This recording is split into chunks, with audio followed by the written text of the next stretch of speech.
Дүйнөдө азыр санариптик технологиялар жарандардын жашоосуна абдан көп жардам берип атат.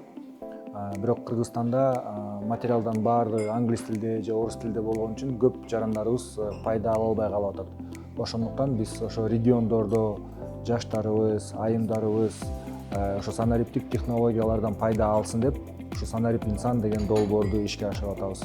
Анан бул долбоордун негизги максаты ушу айылдагы жаштар менен жана кыздар менен чогуу иштеп, аларга мүмкүнчүлүктү ачып бергенге аракет кылып атабыз. Эмне үчүн биз ошо жаштарга жана айымдарга көп көңүл буруп атабыз? Анткени жаштар, айымдар өзүнүн карьерасынын башталышында турат, өзгөчө айылдарда айымдарга көп мүмкүнчүлүктөрү көп эмес. Бирок ушинтип санариптик технологияларды колдонуп, алар өзүнүн бизнесин өнүктүрсө болот, тренинг болуп атат жаш кыздарга, балдарга туризмди кантип өнүктүрсө болот, кантип мен өзүмдүн гостиницама, өзүмдүн үйүмө туристтерди тартып келе алам деген мисалдар. Буну болсо биз She-Starts деген организация менен чогуу тренинг өткөзүп, Кыргызстандын ар бир бурчуна барып келдик. Будан тышкары электрондук коммерция жагынан маалыматтар болот, электрондук айыл чарба жагынан маалыматтар болот.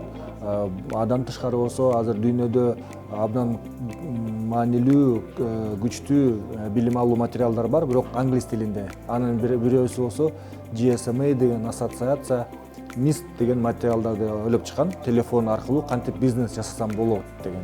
Ал материалдар болсо орус тилине дагы, кыргыз тилине дагы которула элек экен. Ошол материалдарды биз кыргыз тилине жана орус тилине которуп, жарандарыбызга жеткизейин деп атабыз. Долбоордун мүмкүнчүлүгү Европа биримдигинин каржылоосу менен болуп атат. Европа биримдиги Кыргызстанга абдан көп жардам берип атат, ошо санариптик трансформация кылуу үчүн.